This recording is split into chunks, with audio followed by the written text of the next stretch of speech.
ಮುಂದಿನ ರಾಶಿ ವೃಶ್ಚಿಕ ರಾಶಿ, ಅದರ ಫಲಾಫಲಗಳು ಏನು? ವೃಶ್ಚಿಕ ರಾಶಿಯವರ ಈ ವರ್ಷದ ಭವಿಷ್ಯ ಡಿಸೆಂಬರ್ ತಿಂಗಳವರೆಗೆ ನೋಡಿ. ವೃಶ್ಚಿಕ ರಾಶಿಗೆ ಅಧಿಪತಿ ಬಂದು ಕುಜ ಅಲ್ವಾ. ವೃಶ್ಚಿಕ ರಾಶಿಗೆ ಮತ್ತು ಮೇಷರಾಶಿಗೆ ಅಧಿಪತಿ ಕುಜ. ಅಂದರೆ ವೃಶ್ಚಿಕ ಲಗ್ನ ಅಥವಾ ರಾಶಿ ಇವರಿಗೆ ಷಷ್ಠಪತಿಯೂ ಅವನೇ, ಲಗ್ನಪತಿಯೂ ಅವನೇ, ರಾಶಿಯಾಧಿಪತಿಯೂ ಅವನೇ. ಪ್ರಸ್ತುತದಲ್ಲಿ ಕುಜ ಕುಟುಂಬ ಸ್ಥಾನದಲ್ಲಿ ಸ್ಥಿತ ಆಗ್ತದೆ. ಅಂದರೆ ವಾಕ್ಸ್ಥಾನ, ಕುಟುಂಬ ಸ್ಥಾನದಲ್ಲಿ ಕುಜ ಹೇಳಿ ಕೇಳಿ ಮೊದಲೇ ಒಂದು ಅಗ್ನಿ ತತ್ವ ಗ್ರಹ, ಭಾರಿ ಜೋರು ಮಾತುಗಳು ಭಾರಿ ಜೋರಾಗಿರ್ತವೆ.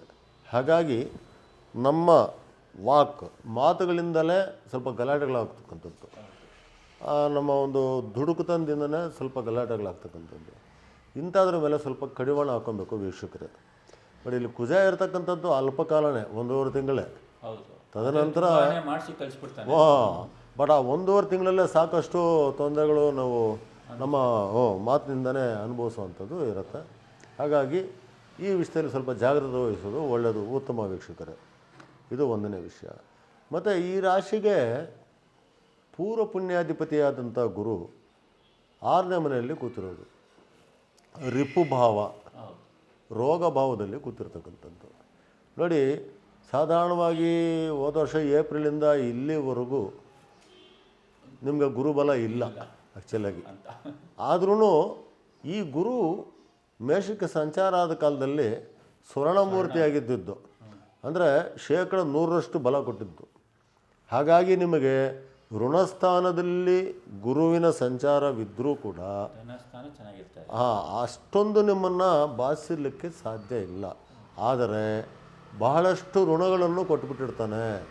ಋಣ ಅಂದರೆ ಲೋನ್ ತಗೊಳೋದು, ಲೋನ್ ತೀರ್ಸೋಕ್ಕಾಗದೇ ಇರೋದು, ಸಾಲ ಪಡೆದು ಬಿಡೋದು, ಸಾಲ ಕೊಡೋಕ್ಕೆ ಆಗದೇ ಇರೋದು, ಈ ಥರದ್ದು ಭಾರಿ ತೊಂದರೆಗಳನ್ನ ಪ್ರಸ್ತುತದಲ್ಲಿ ತಾವು ಅನುಭವಿಸ್ತಾ ಇದ್ದೀರ. ನವೆಂಬರ್ 28ರವರೆಗೆ ಬೇರೆ ರಾಹು ಬೇರೆ ಜೊತೆ ಇದ್ದು ಗುರು ಚಾಂಡಾಲ ಬೇರೆ ಆಗಿತ್ತು.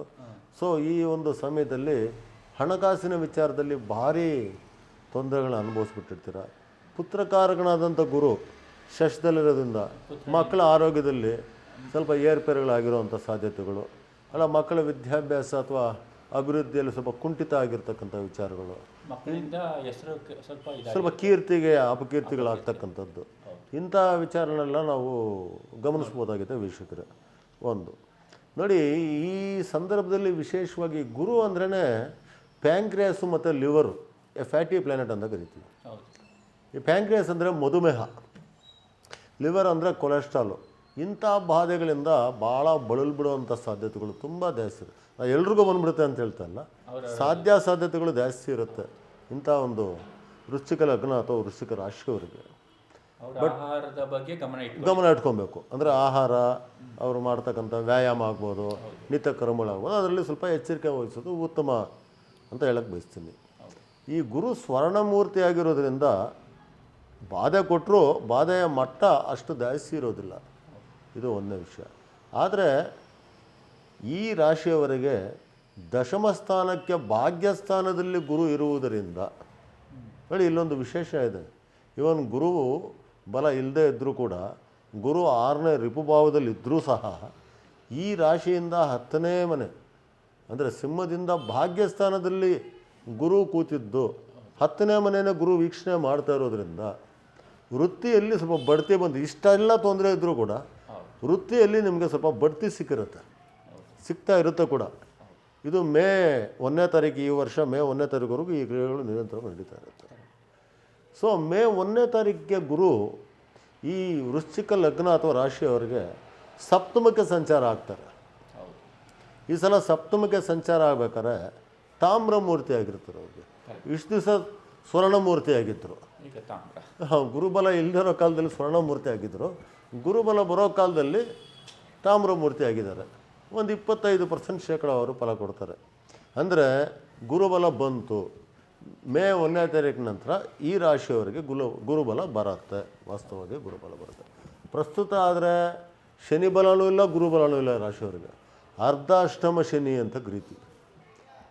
ಅಷ್ಟಮ ಶನಿ ತಡ್ಕೋಬೋದು, ಜನ್ಮ ಶನಿ ತಡ್ಕೋಬೋದು, ಅರ್ಧಾಷ್ಟಮ ಶನಿ ಭಾರಿ ತೊಂದರೆ ಕೊಟ್ಬಿಡುತ್ತೆ.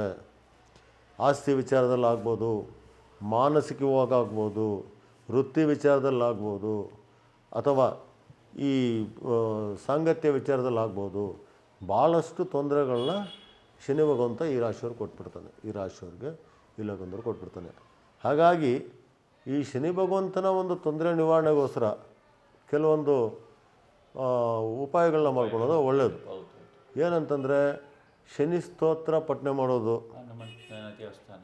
ಹಾಂ, ಒಂದು ಆಂಜನೇಯ ಸ್ವಾಮಿ ದೇವಸ್ಥಾನಕ್ಕೆ ಹೋಗಿ ಪೂಜೆ ಮಾಡಿಸ್ಕೊಂಡು ಬರ್ತಕ್ಕಂಥದ್ದು, ಮತ್ತು ಈಶ್ವರನ ಮೊರೆ ಹೋಗ್ತಕ್ಕಂಥದ್ದು, ಇದೆಲ್ಲ ಮಾಡೋದ್ರಿಂದ ಇದರ ಒಂದು ಪರಿಣಾಮನ ಕಮ್ಮಿ ಮಾಡ್ಕೋಬೋದು.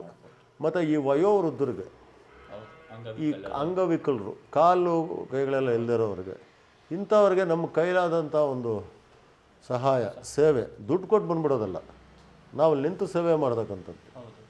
ಆ ಥರ ಎಲ್ಲ ಮಾಡೋದ್ರಿಂದ ರೋಗಿಗಳಿಗೆ ಹಣ್ಣು ಹಂಪಲು ಕೊಟ್ಟು ಬರೋದು. ಈ ವಯಸ್ಸಾದವರು, ವಿಶೇಷವಾಗಿ ವಯಸ್ಸಾಗಿರುತ್ತಲ್ವ, ಏಜ್ ಆಗಿರೋಂಥವ್ರಿಗೆ, ಅದು ಈ ಕಾಲುಗಳು ಏನಾದರೂ ತೊಂದರೆ ಆಗಿರೋಂಥವ್ರಿಗೆ ಖುದ್ದಾಗಿ ನಾವೇ ಹೋಗಿ ನಿಂತು ಅವರೊಂದು ಸೇವೆ ಮಾಡೋದು, ಅಥವಾ ಊಟ ತಿನ್ನಿಸೋದು, ಕೊಡೋದು, ಇದೆಲ್ಲ ಮಾಡಿ ಬಂದರೆ ಶನಿ ಭಗವಂತನ ಒಂದು ತೊಂದರೆಗಳಿಂದ, ಆಶೀರ್ವಾದದಿಂದ ನಾವು ತೊಂದರೆಗಳಿಂದ ನಿವಾರಣೆ ಪಡಿಬೋದು. ಇದು ಎಲ್ಲ ಮಾಡಿದ್ರೆ ತುಂಬ ಉತ್ತಮ ವೀಕ್ಷಕರೇ. ಯಾಕಂದರೆ ಇನ್ನೂ ಅರ್ಧಾಶ್ರಮ ಶನಿ ಬಂದುಬಿಟ್ಟು ಇನ್ನೂ 1.5 ವರ್ಷಗಳ ಕಾಲ ನಿಮಗೆ ನಡೆಯುತ್ತೆ. ಇದು ಒಂದನೇ ವಿಷಯ.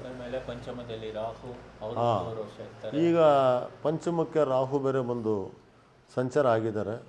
ಪಂಚಮಕ್ಕೆ ರಾಹು ಬಂದಿರೋದ್ರಿಂದ ಅದೇ ಪೂರ್ವ ಪುಣ್ಯದಲ್ಲಿ ರಾಹು ಸ್ಥಿತ. ಮಕ್ಕಳು ಮರಿಗಳ ವಿಚಾರದಲ್ಲಿ ಸ್ವಲ್ಪ ಅವ್ರಿಗೇನಾದರೂ ಸ್ವಲ್ಪ ಅಭಿವೃದ್ಧಿಯಲ್ಲಿ ಕುಂಠಿತ ಆಗೋದು, ಅಥವಾ ವಿದ್ಯಾದಲ್ಲಿ ಏನಾದರೂ ಸ್ವಲ್ಪ ತೊಂದರೆ ಆಗೋದು, ಮಕ್ಕಳು ಏಳಿಗೆ ಆಗೋದ್ರಲ್ಲಿ ಸ್ವಲ್ಪ ಅಡಚಣೆಗಳು ಬರೋದು. ಕುಜ ಕೂಡ ರಾಹು ನೋಡ್ತಾ ಇರೋದ್ರಿಂದ ಪಂಚಮದಲ್ಲಿ ಮಕ್ಕಳ ವಿದ್ಯಾಭ್ಯಾಸ, ಆರೋಗ್ಯದಲ್ಲಿ ಸ್ವಲ್ಪ ಏರುಪೇರುಗಳಾಗೋದು, ಇನ್ಫೆಕ್ಷನ್ಸ್ ಆಗೋದು, ಈ ಥರದೆಲ್ಲ ವಿಚಾರಗಳನ್ನ ಒಂದು ಮಟ್ಟಕ್ಕೆ ನಾವು ನೋಡ್ಬೋದಾಗಿದೆ. ಅದೇ ಮೇ 1ನೇ ತಾರೀಕು ನಂತರ ತಾಮ್ರಮೂರ್ತಿಯಾಗಿ ಸಪ್ತಮಕ್ಕೆ ಗುರು ಬರೋದ್ರಿಂದ ನಿಮಗೆ ಗುರುವಿನ ಬಲ ಬಂತು ಅಂತಲೇ ತಿಳ್ಕೊಬೋದು. ಬಂದ್ರೂ 25% ಗುರುಬಲ ಬಂದಿರುತ್ತೆ. ಶನಿ ಬಲ ಇಲ್ಲದೇ ಇದ್ದರೂ ಕೂಡ ಗುರುಬಲ ಬರೋದ್ರಿಂದ ಈ ವೃಶ್ಚಿಕ ರಾಶಿಯವರಿಗೆ ಶುಭ ಫಲಗಳನ್ನ ನಿರೀಕ್ಷೆ ಮಾಡ್ಬೋದು. ವಿವಾಹ ನಿರೀಕ್ಷೆಯಲ್ಲಿರೋರಿಗೆ ವಿವಾಹ ಆಗೋದು, ಮತ್ತು ಎಷ್ಟೋ ಕಾಲದಿಂದ ಪಾರ್ಟ್ನರ್ಶಿಪ್ಪು ವ್ಯವಹಾರಗಳಲ್ಲಿ ಬಿಸ್ನೆಸ್ ಮಾಡ್ತಾರವ್ರಿಗೆ ಒಂದು ಉತ್ತಮವಾದ ಪ್ರಗತಿ ಸಿಗ್ತಕ್ಕಂಥದ್ದು, ಇಂಥ ಒಂದು ವಿಚಾರಗಳನ್ನ ನಾವು ನಿರೀಕ್ಷೆ ಮಾಡ್ಬೋದು. ಬಟ್ ಎಕ್ಸ್ಪೆಕ್ಟೇಷನ್ ಸಿಗಲ್ಲ ಸರ್. ಏನಂದರೆ ನಾವು ನಿರೀಕ್ಷೆ ಮಾಡಿದಷ್ಟು ಮಟ್ಟದಲ್ಲಿ ಸಿಗೋದಿಲ್ಲ, ತಾಮ್ರಮೂರ್ತಿ ಆಗಿರೋದ್ರಿಂದ. ಹಾಗಾಗಿ ಏನು ಮಾಡಬೇಕು, ಗುರುವಿನ ಬಲ ಹೆಚ್ಚು ಮಾಡೋದಂಗೆ ನೋಡಬೇಕು. ಗುರುಕ್ಷೇತ್ರಗಳಿಗೆ ಹೋಗೋದು, ಈಶ್ವರನ ಆರಾಧನೆ ಮಾಡೋದು, ಗುರು ದತ್ತಾತ್ರೇಯನ ಪೂಜೆ ಮಾಡೋದು, ಈ ಥರದೆಲ್ಲ ಮಾಡ್ಕೊತ ಬರ್ತಾಯಿದ್ರೆ ಈ ಗುರುವಿನ ಒಂದು ಅಂಶನ ನಾವು ಹೆಚ್ಚಾಗಿ ಪಡಿಬೋದು. ಯಾಕಂದರೆ ಈ ರಾಶಿಯವರಿಗೆ ಗುರು ಪೂರ್ವ ಪುಣ್ಯಾಧಿಪತಿ, ಮತ್ತು ಧನಾಧಿಪತಿಯೂ ಗುರುವೇ ಆಗಿರುವುದರಿಂದ ಧನದಲ್ಲಿ ಅಭಿವೃದ್ಧಿ ಕಾಣ್ಬೋದು, ಮಕ್ಕಳಲ್ಲಿ ಏಳಿಗೆ ಕಾಣ್ಬೋದು. ಸಪ್ತಮದಲ್ಲಿ ಗುರು ಸಂಚಾರ ಆಗೋದ್ರಿಂದ ಒಂದು ವಿವಾಹ ವಿಚಾರಗಳಲ್ಲೂ ಕೂಡ ಒಂದು ಏಳಿಗೆ ನೋಡ್ಬೋದು. ಈ ಥರ ಎಲ್ಲ ಕೆಲವು ಫಲಗಳನ್ನ ಹೇಳಲಿಕ್ಕೆ ಇದೆ ಅವರಿಗೆ. ಮತ್ತು ಏಕಾದಶ ಸ್ಥಾನ ಕೂಡ ಗುರು ನೋಡ್ತಾರೆ, ಲಾಭಗಳನ್ನ ಕೊಡ್ತಾನೆ.